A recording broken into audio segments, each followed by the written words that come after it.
자, 오늘 우리가 같이 나눌 말씀은 에베소서 6장 10절부터 이제 시작을 하는데요. 오늘은 특별히 10절하고 11절 말씀을 우리가 같이 나누려고 합니다. 그래서 하나님의 전신 갑주를 입어야 하는 이유에 대해서 우리가 같이 먼저 공부를 합시다.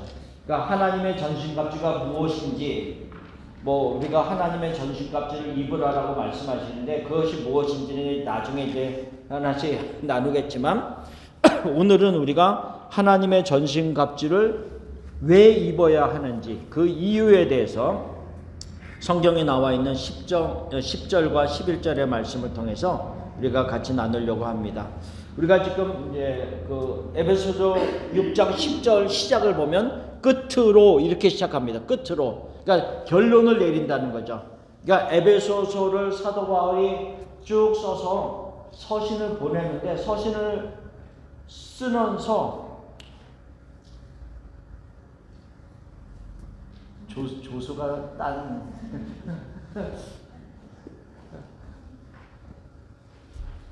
자, 끝으로 이렇게 시작을 합니다. 끝으로.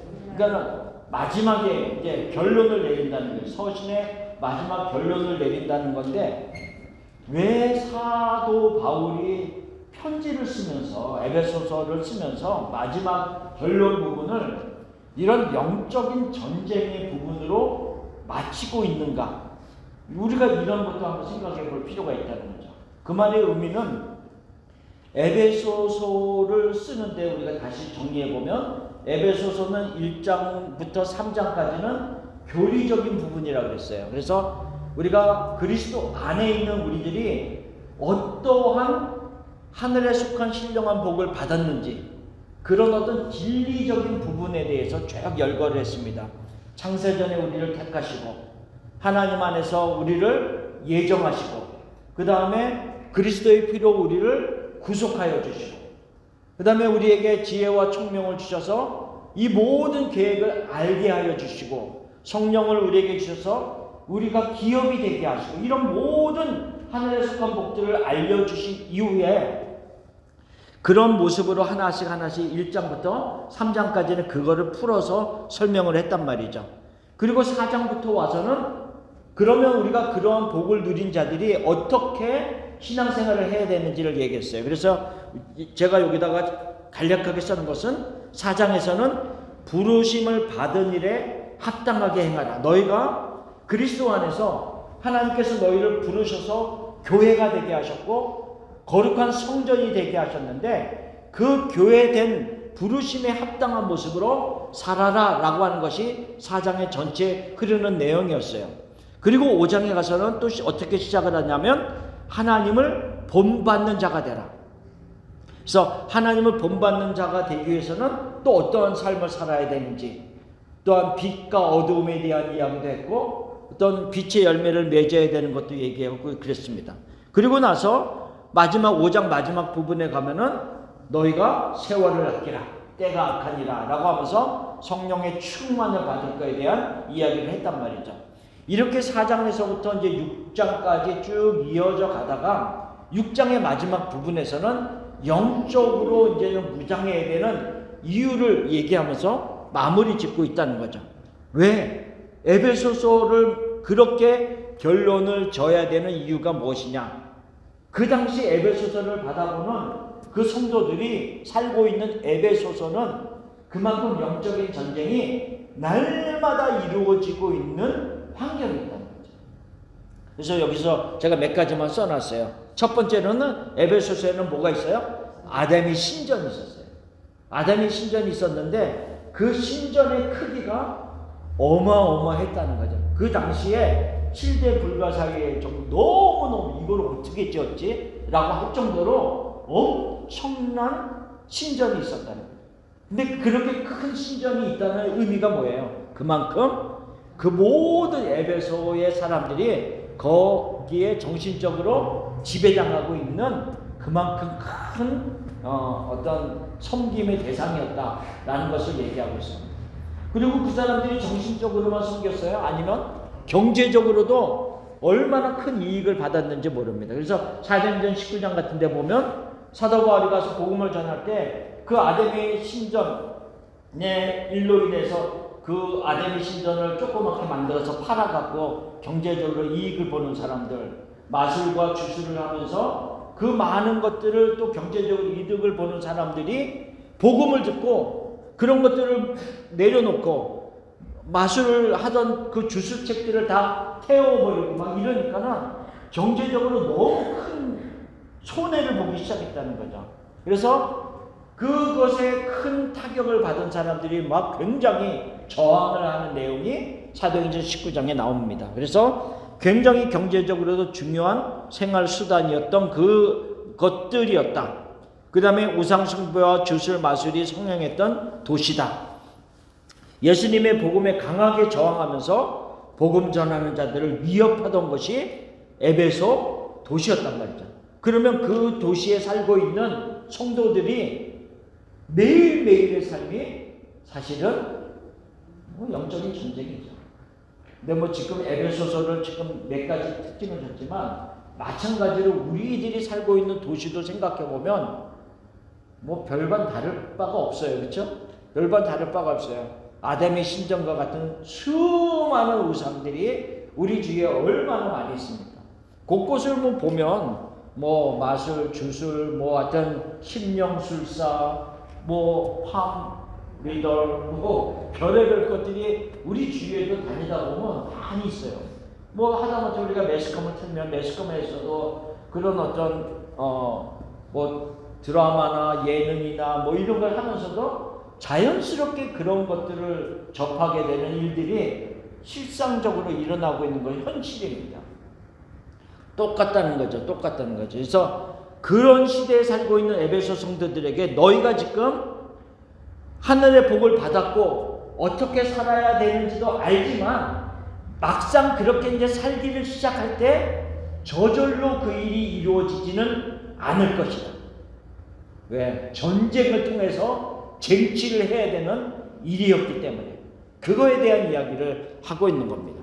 그래서 하나님의 전신갑주를 입어라 라고 하면서 그 입어야 되는 이유가 무엇인지를 성경은 에베소서 6장 10절에서 말씀을 하고 있습니다. 자, 6장 10절을 한번 읽어봅시다. 여기에 보면 끝으로 너희가 주 안에서와 그 힘의 능력으로 강건하여지고 그랬어요.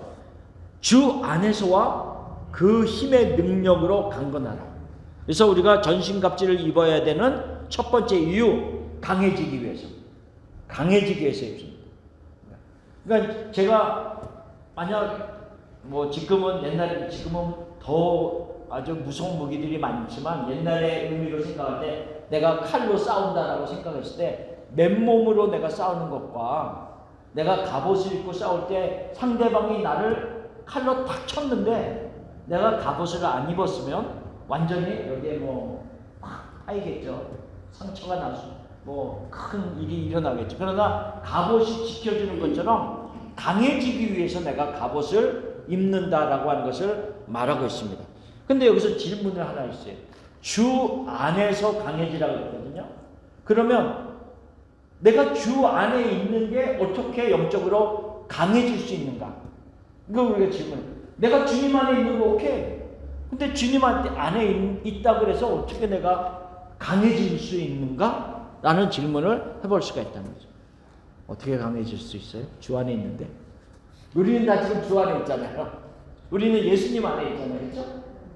어떻게 강해질 수 있습니까? 예? 주님이 강하다. 주님이 도와주시고 주님이 우리 옛날에 주의 능력 내 능력 어쨌든 주 안에 있다는 것이 어떻게 나를 강하게 만들 수 있는가에 대한 이야기를 우리가 알지만 다시 복습을 하겠습니다. 그래서 그 의미를 다시 한번 생각을 해봅시다. 자, 첫 번째로는 그리스도와의 연합됨의 의미를 얘기하고 있어요. 연합됨, 연결이 되어 있다는 거죠. 함께 한다는 의미를 가지고 있습니다. 주 안에 있다는 것은. 그래서 그 다음 페이지에 보면 요한복음 15장 6절 7절 말씀을 써놨습니다. 같이 한번 읽어봅시다. 사람이 내 안에 거하지 아니하면 가지처럼 밖에 버려져 마르나니 사람들이 그것을 모아다가 불에 던져 사르느니라. 너희가 내 안에 거하고 내 말이 너희 안에 거하면 무엇이든지 원하는 대로 구하라. 그리하면 이루리라. 아멘. 내 안에 거하지 아니하면 그 가지가 어떻게 된다 했어요? 마른다 그랬어요. 그러니까는 연결이 되어 있으면, 잘라 있지 않냐고 연결이 되어 있으면 뿌리로부터 그 양분을 다 받아서 나의 가지가 있는 잎사귀도 푸르고 열매도 맺고 할 텐데, 이게 연결이 되어 있지 아니하면 자양분을 내가 받을 수 없다는 거죠. 그러면 잘라진 처음에는 내가 멀쩡한 것 같은데 시간이 지날수록 점점 말라가는 모습. 말라간다는 의미가 뭐예요? 결국은 죽어가는 모습이죠. 힘이 없는 모습이죠. 그러니까 주님과 연합된 모습이라는 것은 결국은 내가 그 안에서 모든 주님으로부터 자양분을 다 받을 수 있는, 공급이 있는 강함을 내가 가질 수 있는 의미다라고 하는 것을 말하고 있습니다. 자, 두 번째의 의미는 연합의 의미가 있고 보호하심의 의미가 있습니다. 그러니까는 내가 주 안에 있다는 것은 내가 그만큼 주님으로부터 어떤 보호를 받고 있다는 의미를 가지고 있습니다. 제가 지난번에도 성경 공부할 때 그런 의미로 여러 번 얘기를 했는데요.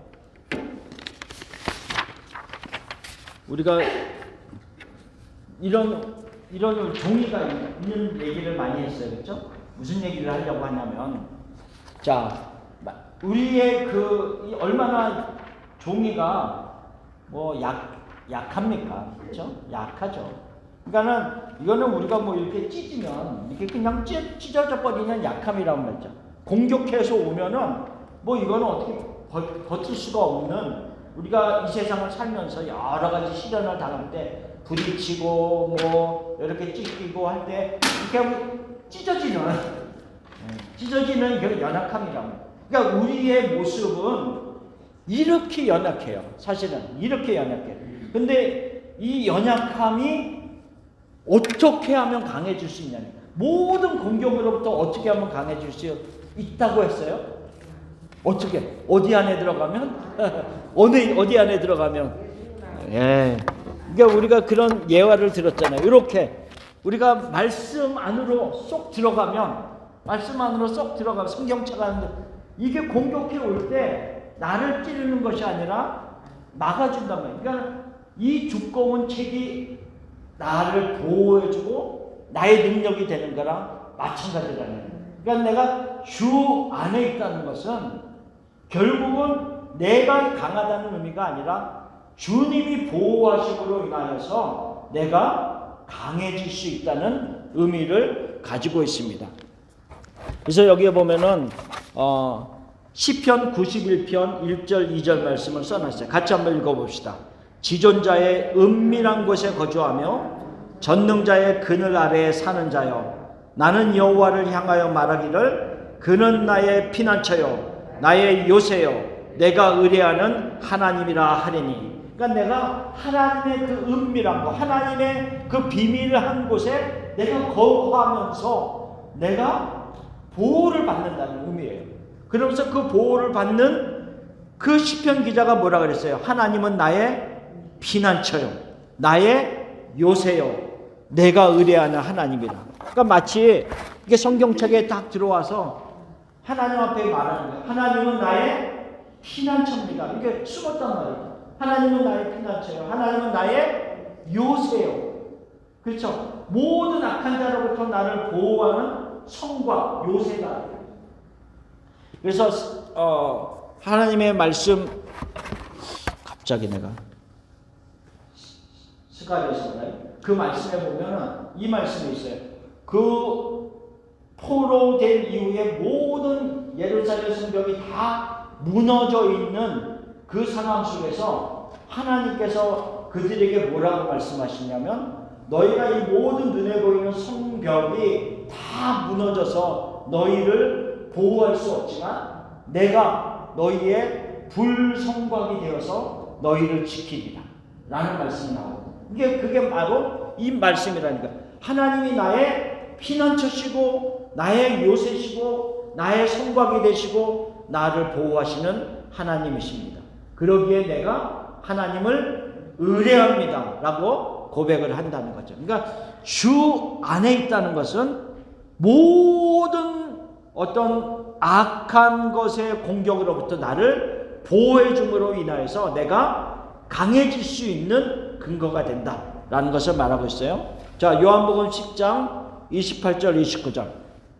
내가 그들에게 영생을 주노니 영원히 멸망하지 아니할 것이요 또 그들을 내 손에서 빼앗을 자가 없느니라. 아멘. 빼앗을 자가 없느니라. 그러니까 우리가 만약에 생각할 때 이런 어떤 내가 스스로 약하지만 내가 딱 들어와서 여기서 숨었는데 누군가가 와서 나를 끄집어낼 수 있거나 아니면 더 강한 것이 와서 나를 찔러서 이 성경책도 찢어지고 이 안에 있는 나도 찢어진다면 뭐 아무 소용이 없겠죠. 사실 숨어도 조금의 도움은 되지만, 그러나 성경에서는 뭐라고 얘기하고 있냐면 누구도 이 안에 거하는 나를 빼앗아갈 수 있는 자가 없다, 이렇게 얘기해요.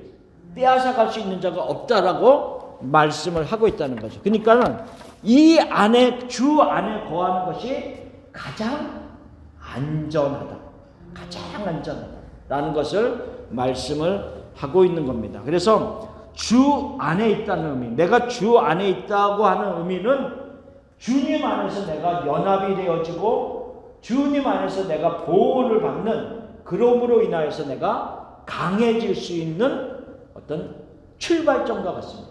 그러니까 내가 하나님의 자녀가 되고 그리스도 안에 거하는 것이 가장 중요한 부분이에요. 왜?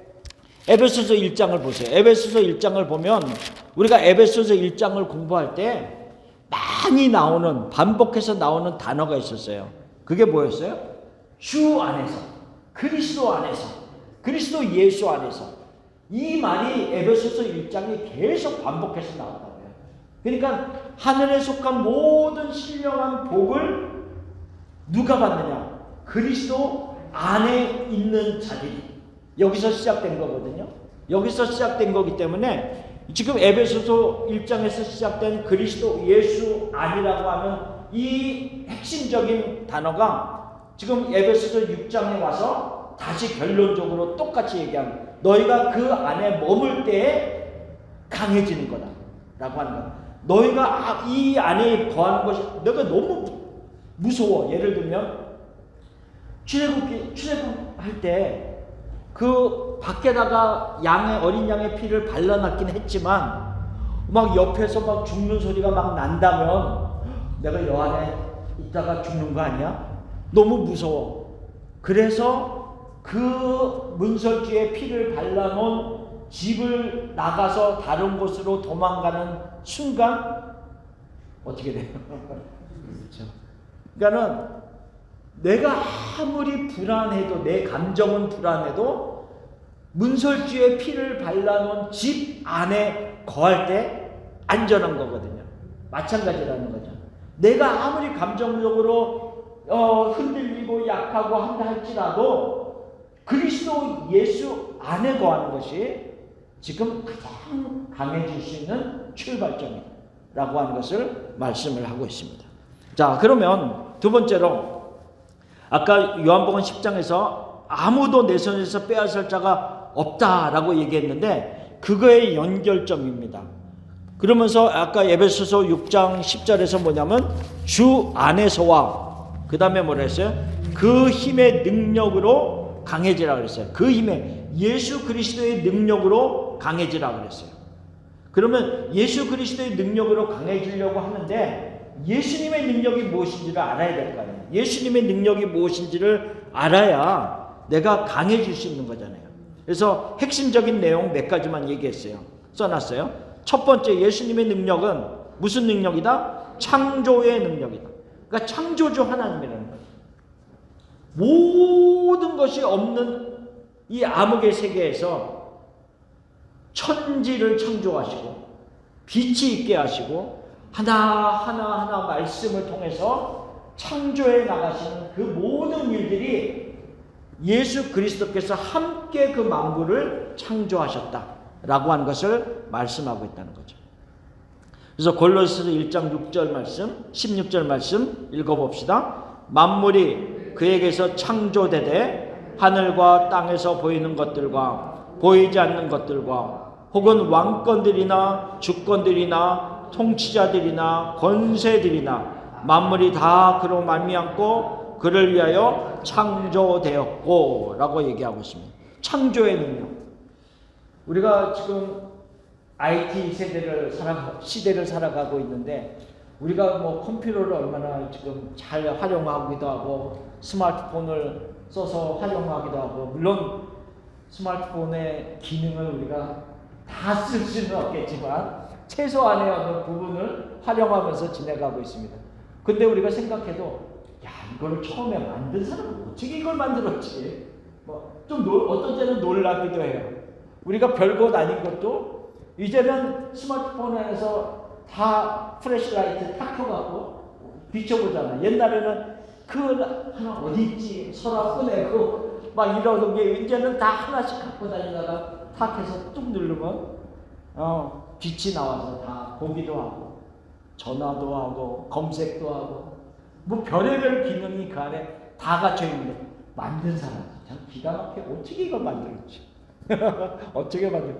이제는 뭐 인터넷을 통해서 사방으로 다 연결되고 이메일 보내면 한국에서 금방 좀 있으면 받아보고, 그렇죠? 놀라워요. 어떻게 하면 어떻게 이렇게 만들었는지. 옛날에 우리 연애할 때는 편지 썼는데 편지 써서 보내면 일주일 있다가 받아보고 이랬는데 요즘에 연애하면 한국에 있어도 영상통화할 수 있잖아요. 영상통화 바로 그냥 뭐 참 이런 세대를 우리가 살아가고 있습니다. 그러니까는 그런 걸 어떻게 이런 걸 만들었지라고 그냥 막 쓰다가도 어떤 때는 와 진짜 대단한 거를 만들었구나, 우리가 이런 걸 누리고 있구나 이렇게 생각할 때가 간혹 있거든요.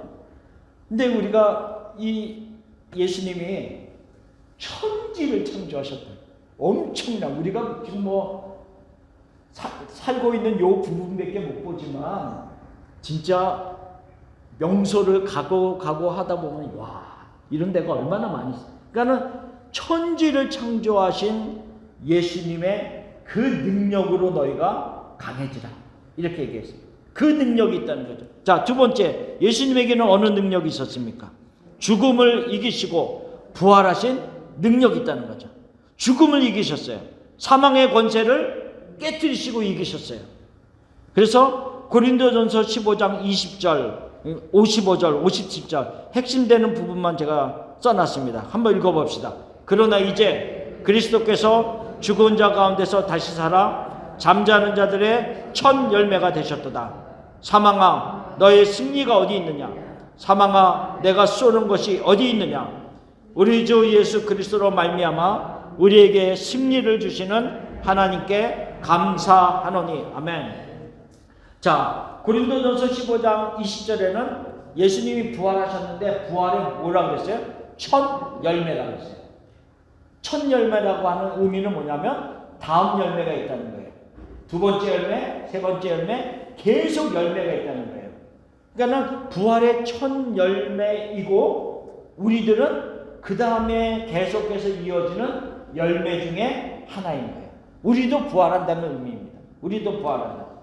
뒷마당에 감나무에 강이 하나 열렸는데 딱 하나만 열리고 끝나지 않거든요. 감나무에 중간중간에 또 꽃이 피고 또 열매가 맺히고 뭐 10개, 20개, 막 30개, 50개, 100개 막 열매 맺는 것처럼 부활의 첫 열매이신 예수님이 먼저 부활하셔서 그 너희도 부활할 것에 대한 말씀을 하셨고, 그 다음에 예수님의 부활은 무엇을 얘기하고 있냐면 사망을 박멸하는, 사망아 너의 승리가 어디 있느냐. 그 말의 의미 뭐예요? 창세기 3장에 그 이전부터 물론 창세기 2장부터 해갖고 그 아담과 하와의 범죄함으로 인하여서 모든 인류가 사망에 이르게 됐잖아요. 사망에 이르게 돼. 그 모든 사망의 권세를 깨뜨리시는 둘째 아담의 모습, 예수 그리스도의 모습을 말하고 있다는 거죠.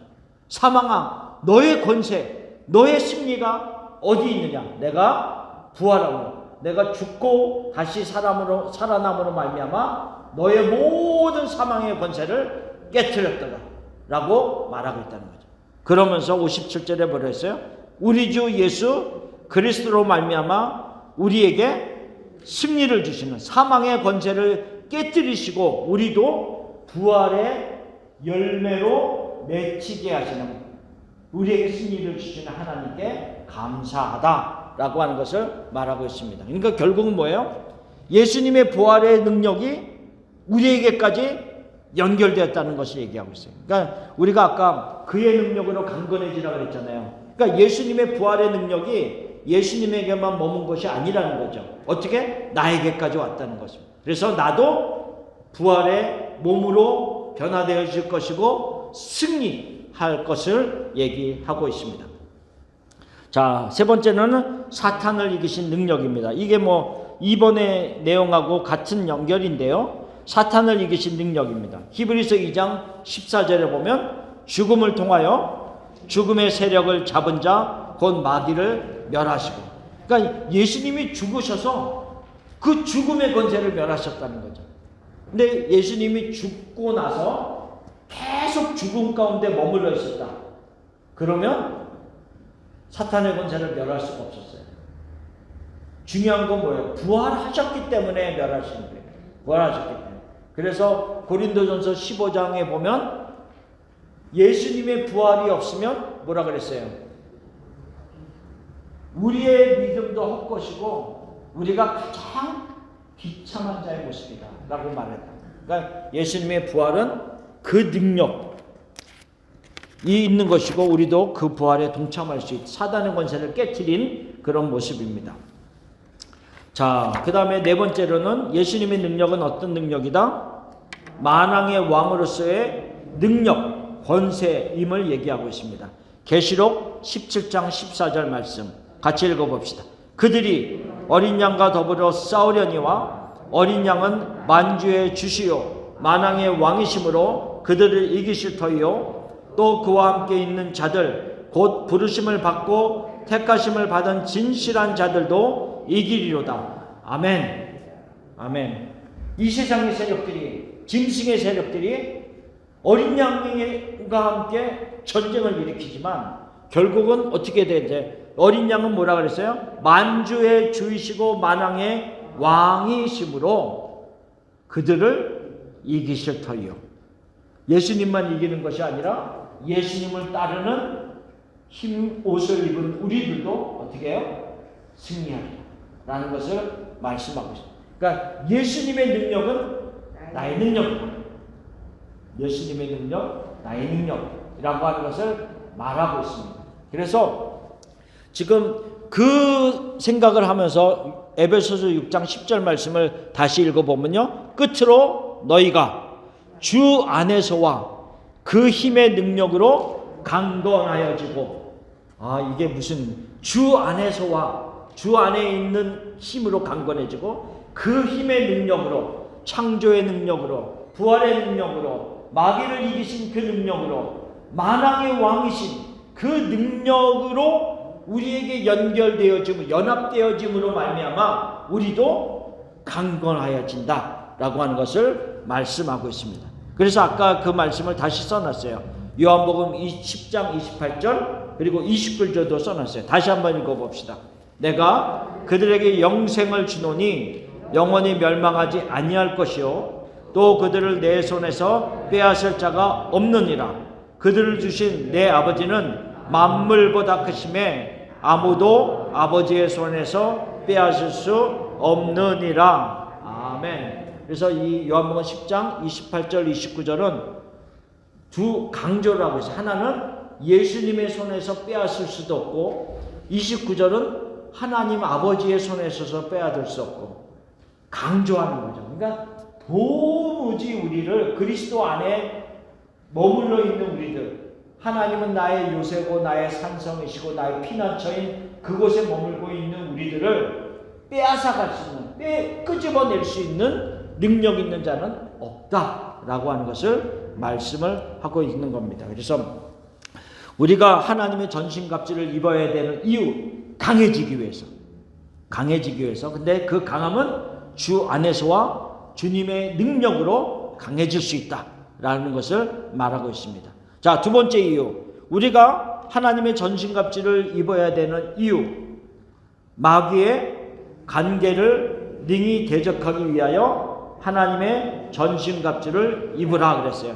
마귀의 간계는 간사한 계략이라는 거죠. 간사하다는 거죠. 그러니까는 마귀의 괴계, 옛날에는 그렇게 얘기했고, 간계. 그래서 이 간계라는 건 속임수, 술책, 교활함의 의미를 가지고 있습니다. 그래서 마귀의 이 관계의 목적은 뭐예요? 결국은 성도들을 넘어지게 만들고 하나님과의 분리시키는 것을 목적으로 해서 그들이, 악한 영들이 우리에게 접근을 한다는 거죠. 근데 이 접근할 때 보면 항상 보면요, 너무 엉뚱하고 말도 안 되는 것 가지고 우리를 미혹하지는 않는 것 같아요. 그러니까 우리가 미혹될 만한 어떤 비슷한 것을 가지고 온다고. 그러니까 이단의 세력들도 아주 이상한 얘기를 가지고 처음에 접근하지 않거든요. 꼭 보면은 말씀을 가지고 얘기하면서 말씀으로 풀어가는 것 같은데 뭔가 이상해. 꼭 그렇게 돼요. 그래서 빠져요. 그러니까 우리가 신천지에 대해 하나의 예를 들면, 신천지가 성경 공부할 때 많이 쓰는 말 중에 하나가 뭔지 아세요? 우리는 성경만 얘기합니다. 계속 그렇게 얘기해요. 왜냐하면 진짜 막 성경을 찾아가면서 이 말씀은 이렇고 이 말씀은 이렇고 하면서 계속 얘기를 하고 그래요. 근데 중요한 건 뭐냐면 모든 것을 비유로 푸니까 처음에는 오늘 우리가 새벽 예배 때 말했던 그런 비유들을 얘기해요. 그러니까 성경에 나와 있는 비유니까 이해가 돼. 그렇죠? 뭐 당연히 이건 나쁜 거 아니에요. 뭐 씨앗은 말씀입니다. 뭐 이런 거는 성경에 나와 있으니까 다 맞죠 이렇게 돼. 그러면 나중에는 좀 이사야서나 이런 데 보면 우리가 이 나무를 사람으로 비유하는 경우가 많거든요. 그러니까 예를 들면 요한복음에도 나는 포도나무요 너희는 가지니. 그러니까 예수님도 자기를 포도나무라고 이렇게 했잖아요. 그러니까 그런 당연한 성경 말씀을 먼저 얘기해요. 그러면 우리는 다 그게 맞는 말이니까 받아들여요. 근데 거기서 끝나는 게 아니라 이단은 거기서 이제 한 단계 싹 넘어가는 거죠. 뭐냐면 나무는 사람이다 라고 하는 공식을 만들어 버려요. 그리고 나서 그 공식을 가지고 와서 창세기로 와서 어떻게 하냐면 선악을 알게 하는 나무, 생명나무, 이거는 어느 사람을 가리키는 것이냐 이렇게 푸는 거예요. 그렇죠? 그러니까 나무는 사람이라고 하는 공식을 만들어 놓고 그거를 사람으로 받아들이게 만들어 놓고 살살 공부하다가 결국은 창세기로 넘어와서 생명나무, 선악을 알게 하는 나무는 누군가? 처음부터 이만이라고 얘기 안 하죠. 그러면서 이제 그거를 또 계시록을 풀어가면서 점점 자기네들이 원하는 것으로 해석을 해가면서 결국은 딱 결론을 내지는, 그거는 생명나무는 결국 누구다 이렇게 나오는 거예요. 그래서 그것이 계시록을 공부를 하면서 자기네 마음대로 푼 것으로 결론을 지어져서 딱 성경 공부 6개월 신학, 그들이 말하는 6개월 신학원 공부를 딱 마치면 대부분 넘어가는 거예요. 그래서 자기가 다니던 교회를 떠나고 신천지의 교회로 갑니다. 그러니까 그게 뭐냐면 처음부터 엉터리 같은 얘기를 하는 게 아니라는 거예요. 그러니까 여기서 마귀의 관계라고 하는 것은 항상 어떤 진리의 어떤 안에 조금 거짓을 섞어버린다고요. 근데 거짓이 먼저 드러나게 하지는 않아요. 그러니까 진리를 공부하는 것처럼 하다가 결국은 거짓 것을 자기가 먹어버리는 그런 모습이라는 거죠. 맛있는 커피 향이 나는 커피를 마시는데 그 커피 향에다가 예를 들면 독을 섞었다든지 무슨 마약을 섞었다든지 이렇게 한번 생각을 해봅시다. 그런 일로 인해서 얼마나 많은 범죄가 일어나요. 맛있는 드링크인 줄 알고 먹었는데 그 안에 마약을 섞어갖고 얼마나 많은 범죄가 일어나고 있습니까? 마찬가지라는, 영적으로도 마찬가지라는 거죠. 맛있는 드링크라고 생각하고 마셨는데 그 안에 독이 섞여 있다는 거죠. 그러니까 마귀의 간계를 능히 대적하기 위하여 하나님의 전신갑주를 입으라 라고 얘기하고 있습니다. 그러니까 진리의 거짓을 혼합하여 미혹하는 에덴 동산에서의 미혹. 그러니까는 먹지 마라 하나님은 얘기했는데 진짜 모든 나무의 실과를 먹지 말라고 했느냐? 사단은 이렇게 물어봐요. 모든 나무의 실과 아니었거든요. 선악을 알게 하는 나무의 실과만 먹지 말라 그랬는데 사단은 다 가서 모든 실과? 그러면서 결국 조금 들어서 안 죽어 이렇게 하면서 결국은 다른 얘기를 하죠. 마찬가지라는 거예요. 그러니까 이단의 가르침도 마찬가지고 초대교회의 영지주의자들, 제가 영지주의자들은 그 초대교회에는 굉장히 큰 이단이었어요. 그래서 그 영적인 지식이라고 해서 영지주의, 나스틱시즘이라고 하는데 영지주의는 결국 뭐냐면 영적인 지식이 있어야 우리가 구원을 받는다는 거예요. 그래서 우리들만이 특별한 영적인 지식을 가지고 있기 때문에 우리 안으로 들어와야 너희가 구원을 받을 수 있다. 이렇게 얘기해요.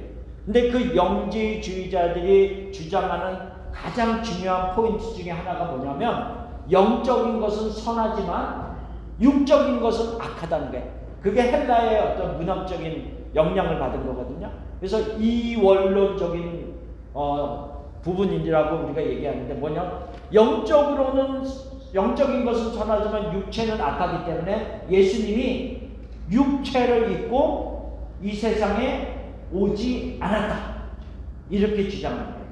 육체는 악하기 때문에. 그래서 요한일서를 읽어보면 이런 말씀이 나와요. 예수께서 육체로 오신 것을 부인하는 자마다 적 그리스도니. 그래서 그런 얘기가 나와요. 그러니까 이렇게 모든 것들이 자기네만 뛰어나다라고 하면서 이 영적인 어떤 이단의 세력들이 초대교회부터 지금까지 이어지고 있다. 근데 이 영지주의가 현재도 있어요. 현재도 계속 이어지고 있는 큰 그림 안에서 계속 이어지고 있어요. 율법주의, 번영신학, 현대의 이단들, 뭐 별의별 것들이 많아요.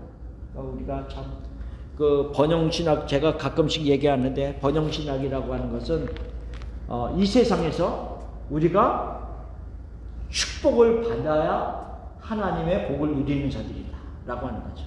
네. 그래서 이 번영신학은 사실은 미국에서부터 흘러나가서 전 세계로 뻗어나갔어요. 그러니까 참 제가 목회자인데 예를 들면 번영신학적으로 제가 풀이하면 제가 목회자인데 굉장한 300만 불, 500만 불 집에서 살면서 제가 벤틀리를 타고 다니고 막 이런 아주 큰 이렇게 부유함을 가지고 살아야지 하나님이 나를 인정한 목회자라고 생각합니다. 예를 들면. 그리고 제가 그런 복을 누렸는데 여러분들이 저에게 많은 헌금을 하셔야만 복을 받을 수 있다는 거예요. 왜? 내가 하나님으로부터 가장 큰 복을 누린, 지금 잘하고 지금 예를 드는 거예요.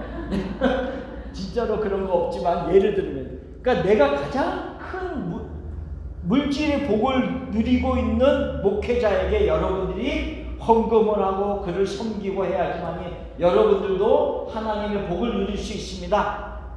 이런 어떤 베이직에 깔려 있는 것들이다. 그게 번영신학의 모습.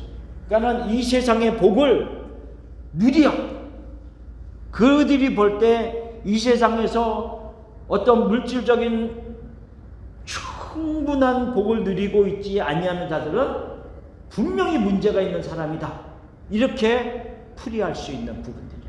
그러니까는 이 율법주의, 번영신학, 이단들 이런 많은 것들이 진리 안에 다른 비슷한 것들을 섞어서 변질을 시킴으로 말미암아 우리 많은 성도들을 온전한 진리에서 벗어나게 만드는 많은 마귀의 관계가 있음을 얘기하고 있습니다.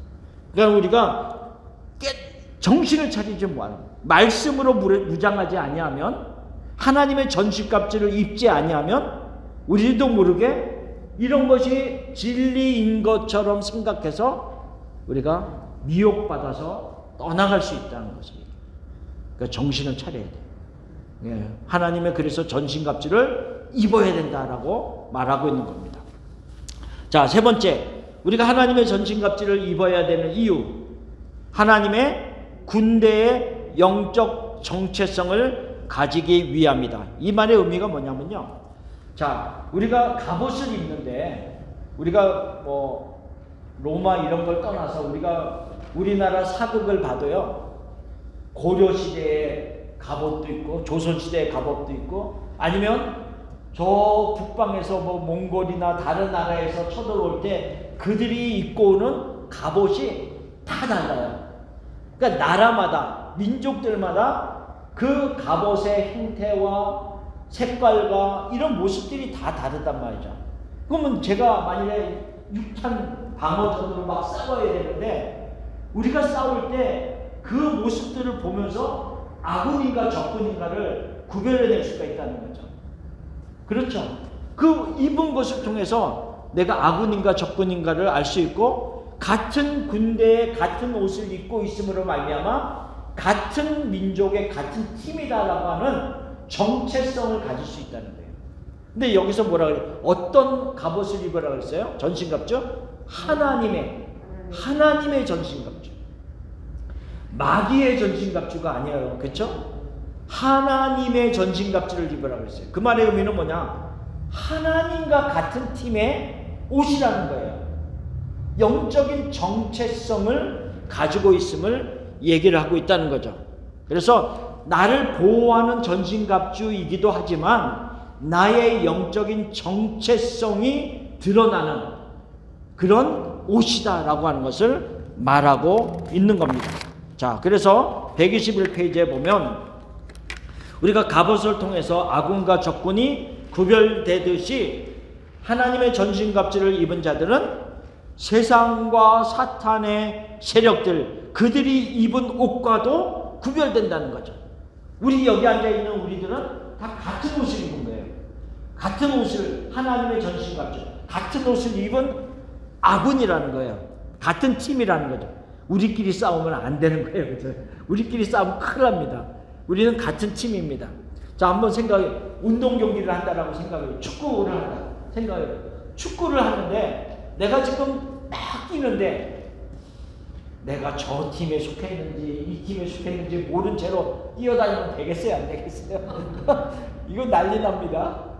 내가 공을 패스를 받았는데 내가 내 골대에다가 막 집어넣고 이러면 문제가 심각해진단 말이에요.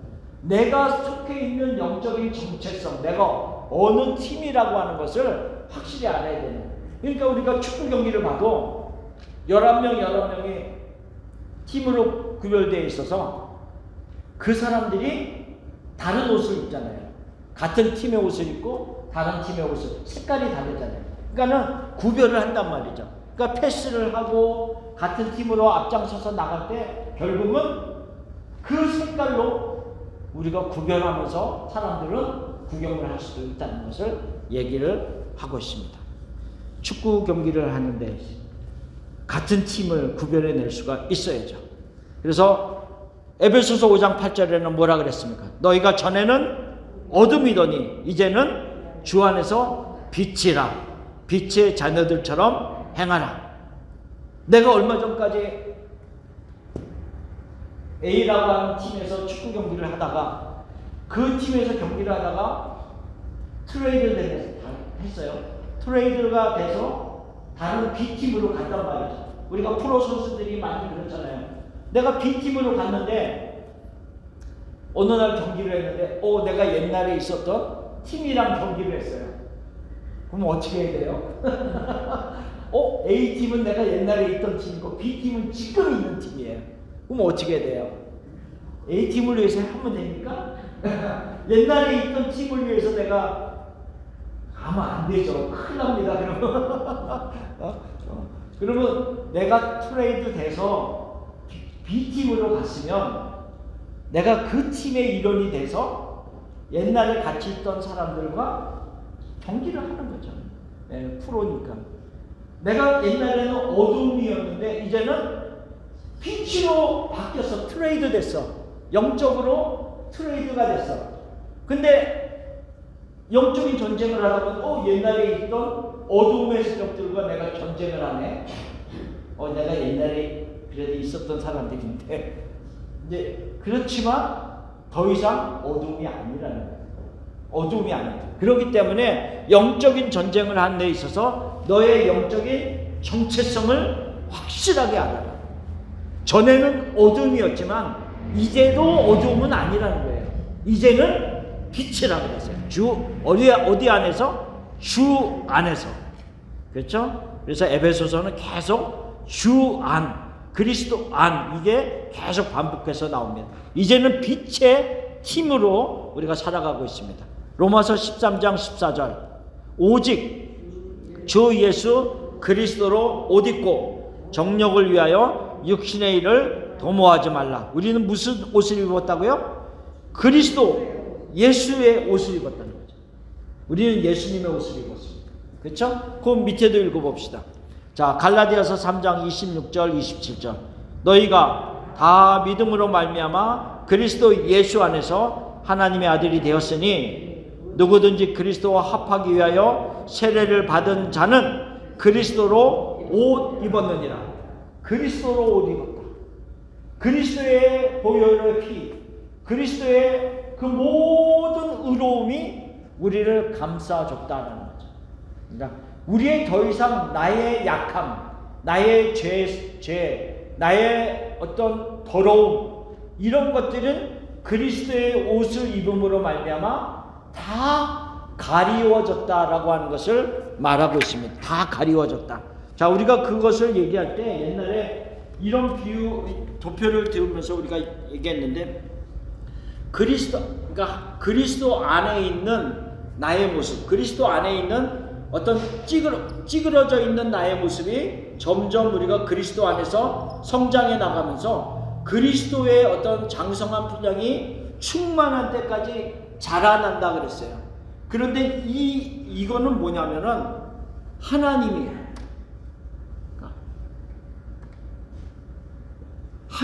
우리를 바라보실 때 우리가 어디 안에 있는 모습을 본다? 그리스도 안에 있는 모습입니다. 색깔을 구별하기 위해서.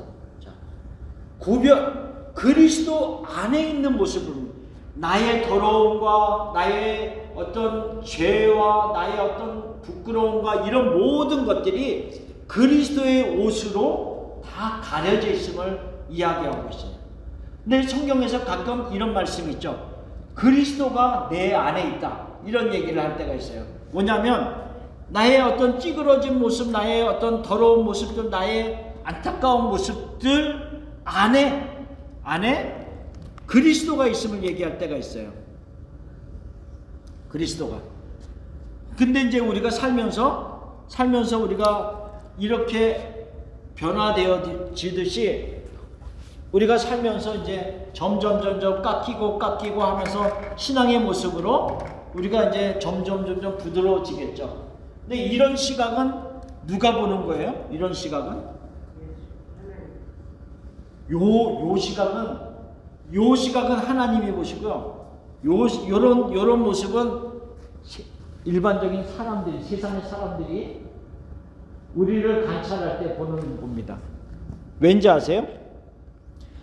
그 사람들은 내 안에 있는 예수님을 보기 전에 나를 먼저 보거든요. 그러니까 나를 먼저 보고 예수님을 믿는다는 사람들이 저 사람을 보니까 나도 예수님 믿고 싶네. 이렇게 생각하는 거죠. 와, 저 사람이 생각하는 거 보니까 야, 나도 교회 다녀볼까? 이렇게 생각하는 거죠. 저 사람을 보니까 예수님 사람이 왜 저래? 이런 말을 하기도 하고 뭐 여러 가지 이제 반응이 있는 게 이런 모습들을, 그러니까 그 사람들은 내 안에 있는 그리스도를 보기 전에 나를 먼저 본다는 거죠. 그러니까 나의 모습을 통해서 예수님을 보기 때문에 이런 모습들이 나오는 거예요. 어쨌든 간에 우리는 그리스도로, 여기의 모습, 그리스도로 옷 입었다. 그리스도의 능력, 그리스도의 피, 그리스도의 의로움, 이런 모든 것들이 우리를 덮었다라고 하는 것을 말하고 있습니다. 자, 그래서 요한복음 16장 33절 맨 마지막 성경 구절을 읽어봅시다. 이것을 너희에게 이르는 것은 너희로 내 안에서 평안을 누리게 하려 함이라. 세상에서는 너희가 환난을 당하나 담대하라. 내가 세상을 이기었노라. 아멘. 자, 요한복음 16장 33절로 우리가 마무리 짓는 이유는 지금 우리가 에베소서 6장 10절 11절 말씀에 하나님의 전신갑주를 입으라 라는 것으로 우리가 공부를 하면서 우리가 강건해지기 위해서 전신갑주를 입는다 그랬어요. 주 안에서와 그의 힘의 능력으로 강건해지기 위해서 전신갑주를 입었는데, 이 전신갑주를 입고 이 세상에서 우리가 영적인 전쟁을 할 때 지금 무엇을 얘기를 하고 있냐면, 세상에서는 너희가 환난을 당하나 그랬어요. 환난을. 그러니까 삶에 어려움이 있다라는 거죠. 눈물을 흘리기도 하고 안타까워하기도 하고 여러 가지 일들을 만나면서 그 고통의 시간들이 있을 수 있지만, 그러나 담대하라, 힘을 내라, 강력해져라 라고 하는 거예요. 주 안에서와 그의 힘의 능력으로 담대하라. 왜? 예수님이 세상을 이겼다. 예. 그래서 아까 그 힘의 능력으로 예수님이 이기신 싸움을 우리는 따라가면서 같이 싸우는 거예요. 예수님이 이미 승리하셨어요. 예수님이 이미 승리하셨어요. 부활로 승리하셨어요. 우리는 부활의 다른 열매로 나타날 겁니다. 그러나 우리는 이미 승리한 싸움을 싸우지만, 그러나 이 세상을 살아가는 동안에는 어떤 때는 지는 것 같은 때도 있을 수 있고, 넘어진 때도 있을 수 있고, 이렇게 약함으로 낙심된 때도 있을 수 있다라고 하는 것을 말하고 있어요. 그러나 우리의 결국의 마지막은 승리로 마무리 지을 것이다 라고 하는 것을 얘기를 하고 있어요. 축구 경기할 때 전반전에 내가 5대0으로 지고 있어요. 근데 경기가 마치는 후반전이 끝날 때 분명히 얘기한 건 내가 10대5로 이길 것이다, 이렇게 얘기하는 거예요. 그러니까 우리는 지금 이 세상에서 경기를 할 때는 넘어질 때도 있고 낙심될 때도 있고 진 것 같은 때도 있지만 아니다라는 거죠. 그 주 안에서와 그의 힘의 능력으로 강해지라. 그리고 그의 힘의 능력을 따라서 너가 반드시 승리하게 될 것이다 라고 하는 것을 말하고 있습니다. 그리고 이제 다음 주에는 하나님의 전신갑주를 입어야 되는 또 다른 이유에 대한 말씀을 12절 말씀을 통해서 우리가 공부를 할 겁니다. 그래서 그 말씀, 우리의 씨름, 우리의 싸움은 혈과육에 대한 것이 아니기 때문에 우리가 하나님의 전신갑주를 입어야 된다라고 하는 부분에 대해서 우리가 계속 공부를 하겠습니다. 오늘은 여기까지 하고 마치겠습니다. 자, 기도하고 마치겠습니다. 하나님 아버지, 감사합니다. 우리가 그리스도 예수 안에 있는 자들이 되게 하신 것을 감사합니다.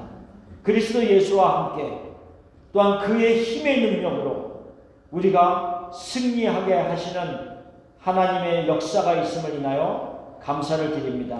하나님, 이번 한 주를 우리가 살아가면서 또한 영적인 전쟁들이 우리의 삶 속에서 많이 일어날 때마다 우리 힘으로 싸우는 것이 아니라 예수 그리스도의 힘을 의지하며 싸울 수 있게 하시고 승리할 수 있게 하시고 온전히 일어나 믿음의 길을 걸어갈 수 있는 자가 되게 하옵소서.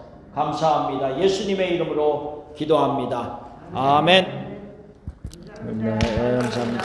네.